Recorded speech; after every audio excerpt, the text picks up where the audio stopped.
네. 부산에서 이렇게 여러분들 만나 뵙게 해서 너무 반갑고요. 제 이제 주로 업무는 이제 서울에서 하고 있는데 부산으로 이제 오늘 내려오게 됐습니다. 부산에 내려올 때 좀 이렇게 남다른 설레임이 좀 있어요. 제가 이제 경공매 관련된 여러 가지 일들 하면서 뭐 다양한 지역에 있는 물건을 낙찰받고 있는데 부산에 있는 물건을 입찰을 할 때마다 공교롭게 다 낙찰이 됐었어요. 그래서 부산이라는 도시를 생각하면 뭔가 좋은 이런 기운, 느낌을 받는 것 같았어요. 그래서 오늘도 굉장히 설레는 마음으로 왔고 또 여러분들께 또 준비한 여러 재미있는 내용들 전해드리도록 하겠습니다. 그리고 저도 개인적으로 뭐 경매와 공매 다 하고 있지만 공매에 대해서 조금 더 남다른 애정이 있는 거는 제가 거주하고는 뭐 아파트 또 온비들 통해서 낙찰받고 거주도 하고 있어요. 네, 그리고 그 외에도 뭐 상가나 토지 이런 것도 저도 관심을 갖고 직접 하기도 하고요. 또 현업에서 공매와 관련된 다양한 강의도 하고 있어서 어쨌든 캠코를 통해서 여러분들을 이렇게 만나 뵙게 된 걸 너무나 기쁘게 생각합니다. 어쨌든 재밌고 여러 가지 유익할 수 있을 만한 내용 준비했으니까 잘 집중해 주시면 좋을 것 같습니다. 일단은 온비드에 대해서 간략하게 먼저 소개를 해드리면 국가기관, 지방자치단체, 교육기관, 공기업 등 물건을 한국자산관리공사의 전자자산 처분 시스템인 온비드를 통해서 매각하는 겁니다. 온라인 비딩에서 온비드라고 우리가 통칭을 하고요. 뭐 다 아시겠지만 PC 또는 모바일 통해서 다양하게 우리가 로그인해서 검색도 하실 수가 있죠. 일단은 뭐 이런 내용 뭐 여러 가지 여러분 그동안 들어보셨겠지만 법원 경매하고 온비 동매를 많이들 비교하고 있습니다. 근데 이 내용을 여러분께 전달드린 이유는 경매는 안 좋으니까 하지 마세요가 아닙니다. 실제 시스템을 그냥 비교하는 거예요. 가장 큰 차이는 법원 경매는 일단 현장에 가서 입찰을 해야 되죠. 그래서 여러분들이 서울에 있는 물건 입찰하고 싶다 그러면 서울로 가셔야 되는 거고, 반대로 서울에 있는 분이 제주도에 있는 물건 입찰하고 싶다 그러면 제주도 법원 입찰하러 가셔야 되는 거거든요. 어떻게 보면은 바쁜 우리 현대인들에게 좀 불편한 사항이 될 수도 있어요. 근데 온비드는 거의 대부분이 온비드 사이트를 통해서 인터넷으로 입찰할 수가 있죠. 다만 온비드 중에서도요 가끔 가다가 현장 입찰도 있긴 있어요. 근데 대부분이 다 온라인을 통해서 입찰을 하게 되고요. 또 우리가 입찰할 때 납부하게 된 입찰 보증금, 그렇죠? 보통 법원 경매의 경우에는 최저 매각 가격의 10%, 또 온비드는 각 매각 재산의 종류에 따라 뭐 입찰 가격의 5%, 10%, 뭐 최저 가격의 10% 하는 것들도 있고요. 어쨌든 이런 것을 법원 경매의 경우에는 은행에 가서 현금이나 수표로 출금을 해서 납부를 하셔야 되거든요. 이게 여러분 경험해 보시면 아시겠지만 상당히 불편한 점이 있어요. 가끔 가다 보면요 경매 물건들 중에 경쟁률이 100명 이상 나오는 물건들이 있거든요. 그런 물건들 특징이 법원에 보통 이제 10시에 개정을 해서 11시 정도에 마감을 하는데 한 10시에서 10시 반 사이에 보통 사람들이 도착을 해서 은행에서 출금을 하거든요. 법원 안에 은행들이 있으니까. 그래서 대기표 딱 뽑는데 100명 이상이 되겠죠. 그날 입찰한 사람이 거기서 다 보증 출금하려고 줄 서 있으니까. 그러다가 마감 시간 못 맞추면은 입찰 못 하게 되는 거죠. 또 입찰을 끝나게 됐는데 내가 낙찰 못 받았다? 그럼 그 납부했던 입찰 보증 반환받고 다시 내 계좌로 입금을 해야 되는데 또 은행에 가서 번호표 뽑으면 또 100명. 이런 이제 번거로움이 있는데 여러분 온비드 해보시면 아시겠지만 가상 계좌로 이게 입금이 되고 낙찰이 안 되면 내가 미리 등록해 놓은 환불 계좌로 입금이 되니까 사실 21세기 우리 IT 강국인 대한민국에서는 이거 너무나 당연한 건데도 법원 경매는 아직 좀 불편한 사항이 좀 있어요. 그리고 이제 법원 경매로 매각하는 재산에는 임의 경매, 강제 경매 그리고 형식적 경매라 그래서 주로 채권, 채무 관계로 인해서 나오는 물건들이거든요. 근데 온비 동매는 좀 더 다양합니다. 그리고 매각하는 거, 임차권 매각하는 거 이렇게 구분도 되고요. 또 온비드에서는 세금 체납으로 인해서 나오는 물건들도 있고요. 또 공기업, 금융기관, 소유 부동산들도 매각을 해요. 그래서 훨씬 다양한 물건들을 만나실 수 있습니다. 그런 것들이 이제 장점이라고 할 수가 있고, 그런데 잠시 후에 그분도 자세히 설명드리겠지만 온비 동매에서 많은 분들이 좀 어렵게 느껴 하는 분 중에 뭐가 있냐면 명도라고 하죠. 낙찰받고 안에 거주하고 있던 사람 내보내는 거. 경매가 어려울까요? 공매가 어려울까요? 언뜻 생각할 때는 많은 분들이 공매가 어렵다고 생각하시거든요. 왜냐하면 경매는 민사집행법의 절차를 따르는데 민사집행법상 경매의 경우에는 부동산 인도 명령이라는 게 있어요. 그래서 상대방하고 협의가 안 되면 인도 명령 받아갖고 빠르게 강제 집행할 수 있거든요. 이것 때문에 사실상 경매가 대중화가 많이 될 수 있었어요.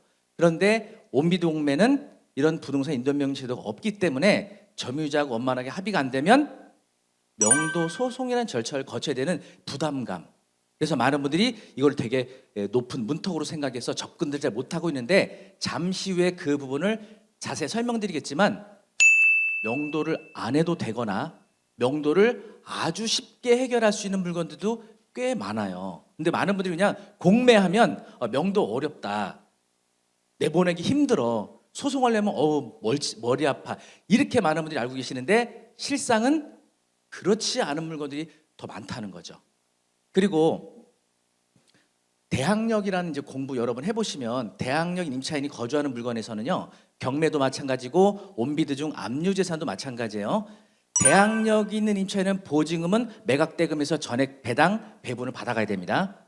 만약에 대항력 임차인의 보증금이 조금이라도 부족하면 낙찰자가 인수해야 돼요. 제가 무슨 말하는지 아시죠? 네. 대항력이 뭐지 이렇게 하시는 분들은 이거 끝나고 나서 조금 공부하시면 이렇게 어렵지 않게 배우실 수 있는 내용입니다. 어쨌든 대항력을 주장할 수 있는 임차인의 보증금은 전액 배당 배분이 돼야 돼요. 문제는 등기된 권리나 이런 겉으로 드러나지 않는 채권들이 있어요. 바로 조세 채권, 공과금 채권, 임금 채권, 이런 것들이에요. 다시 말하면 경매에서는 경매당한 채무자가 은행 이자도 못 냈지만 세금도 못 낼 거예요. 어려우니까. 그래서 세금을 못 내게 되면 조세 채권의 문제가 생기고요. 4대 보험과 관련된 체납이 생기면 공과금 채권의 문제가 생기고, 사업을 운영하시던 분이면 직원한테 임금 체불금이 생겨요. 이런 경우에 대항력인 임차인보다 먼저 배당을 받아가게 되면 대항력 임차인의 보증금 부족분을 낙찰자가 인수하게 되는데, 경매는 많은 분들이 이거 모른 채 입찰들 많이 하고 계세요. 깜깜이 입찰할 수밖에 없어요. 법원에서는 이런 채무자의 조세채권 공과금 체납 정보를 공개 안 하고 있다는 문제가 있어요. 그런데 온비드 압류지사는요, 재산명세서라는 서류를 통해서 그 체납자의 조세채권, 공과금 채권, 임금 채권 정보를 공개를 해주고 있어서 아주 명확하게 권리 분석을 할 수 있는 장점이 있죠. 네, 이런 차이점이 좀 있습니다. 그래서 뭐가 더 좋다, 뭐가 안 좋다 이러기보다는 시스템의 차이가 있고, 온비드 공매가 우리가 알고 있는 것보다는 굉장히 편리하고 더 좋은 플랫폼을 가지고 있다, 이렇게 말씀드릴 수 있을 것 같습니다. 요거는 제가 여기 캠코에 왔기 때문에 그런 얘기하는 게 아니고요. 저는 15년 동안 경매와 공매를 다 같이 해왔거든요.